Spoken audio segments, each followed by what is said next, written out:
This is the story of Pete's Dragon. You can read along with me in your book. You will know it is time to turn the page when you hear the chimes ring like this. Let's begin now. Unless you happen to know Pete, you may not believe there really is such a thing as a dragon named Elliot. But there is. In fact, Elliot is Pete's very best friend. And this is the story of what happened to Pete and Elliot in a small town called Passamaquoddy. You see, Pete didn't have a mother and father to take care of him. He was an orphan. So Elliot decided he would take care of Pete himself. Elliot was a fine-looking dragon. He had lovely green scales and purple wings. Like all dragons, he could fly, puff up his cheeks, and breathe fire, and speak dragon talk. But Elliot could also make himself invisible. And not every dragon can do that. Pete thought his dragon was a perfectly wonderful friend. You sure changed my life, Elliot. I didn't think I'd ever be happy until I met you. As the two friends headed for Passamaquoddy, Pete said, Now, Elliot, we want people here to like us. But most folks are sort of scared of dragons at first. So you better make yourself invisible for a while. And with a skip and a bip, Elliot did just that. Remember, whispered Pete as they marched down the main street of town. Behave yourself and watch where you swing your tail. In dragon talk, Elliot said he would be very careful. But a second later, he stepped right into a new sidewalk of wet cement. Pete took one look at the footprints and moaned. Elliot, look what you're doing! Elliot quickly jumped out of the cement and accidentally smashed a picket fence with his tail. The noise frightened the egg seller and the milkman's horse, and soon there were broken eggs and spilled milk everywhere. Come on, Elliot. I've got to get you out of Passamaquoddy before you wreck the whole town. Pete and Elliot ran toward the rocky cliffs along the coastline. Here stood the tall Passamaquoddy lighthouse, whose bright beam of light warned passing ships of the jagged rocks below. In the side of a cliff down by the pounding surf, Pete found a cave big enough for Elliot. We'll stay here for a few days. And the two friends soon made themselves comfortable. Before long, Pete heard a voice calling from the cave entrance. Hello in there. Elliot quickly disappeared as a very pretty lady peered into the dark cave. Hi, I'm Nora. Pete smiled shyly. Hello. I'm Pete. This cave isn't a very nice place to stay, said Nora. Why don't you come up to the lighthouse and stay with my dad and me? Pete smiled. Okay, that sounds great.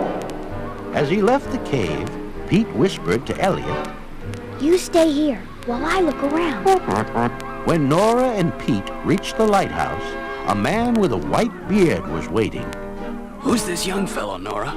Dad, this is Pete. He's going to stay here with us for a few days. Pete shook hands. Pleased to meet you, sir. Just call me Lampy. Welcome aboard, Pete. Early the next morning, even before Nora and Lampy were awake, Pete ran down the cliff to Elliot's cave. Nora's swell. He reported to the interested dragon. And so is Lampy. I told them all about you, but I don't think they believe in you. Pete was right. Nora and Lampy thought dragons only existed in fairy tales. One day, Pete came to the cave wearing a... Hi, Elliot. Nora is taking me to start school today. Do you want to come along? And followed Pete to the schoolhouse. In fact, Pete, who are you talking to? demanded the teacher. I'm sorry. I was shushing my dragon, Elliot. When I ask you a question, young man, I expect a truthful answer. Now go stand in the corner. From the look on Miss Taylor's face, Elliot could see that Pete was in trouble. Pete needs me, Elliot thought, crashing right through the side of the schoolhouse. The wall collapsed, and so did Miss Taylor. Uh-oh. Pete gulped. Elliot's done it again. Soon the whole town was blaming Pete for the strange accidents. The schoolhouse, the cement, the picket fence, the eggs. They had all happened when Pete was there. The fishermen even started to blame him when they didn't catch any fish. Everybody said that Pete was a jinx. That night, Pete was worried.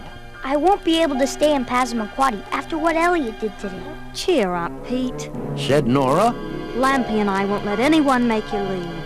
Outside, a terrible storm was brewing. Huge bolts of lightning flashed across the sky.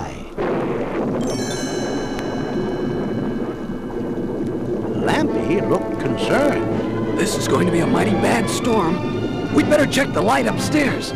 The ships will certainly need it tonight. All three of them rushed up the lighthouse steps. At the top, Nora exclaimed, Oh no, the lamp is out. The storm has broken the glass. said Lampy.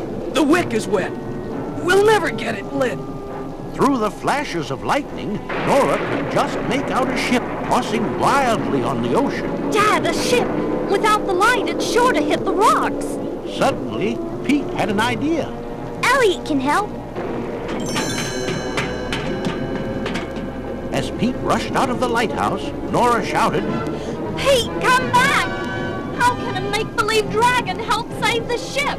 but Pete was already running toward Elliot's cave through the raging storm. Elliot, wake up! We need you at the lighthouse. Elliot jumped up, and Pete climbed on his back. They struggled out through the pouring rain. Come on, Elliot. I know you're kind of big, but you'll have to squeeze up the lighthouse stairs.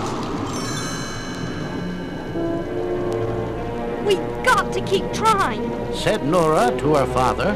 If we don't... Nora stopped. She saw Pete, and there beside him was Elliot's big green face. He's real. There really is a dragon. Of course. Said Pete. He's going to light the lamp.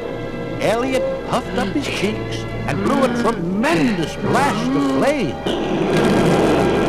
The lamp lit immediately, and a bright beam of light shot out through the darkness. Elliot, you did it! Lampy peered out to sea. Look! The ship is turning away from the jagged rocks. It's safe now. Nora smiled at Elliot. I thought you were just a make-believe dragon, but now I can see you're a real live hero. At that, Pete's green dragon blushed a bright red.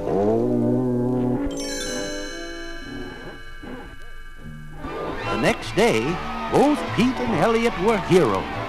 In fact, the mayor of Passamaquoddy gave Elliot a beautiful gold medal for breathing fire above and beyond the call of duty. Pete hugged Elliot. Gosh, you're terrific. I wish everyone could have a dragon for a friend.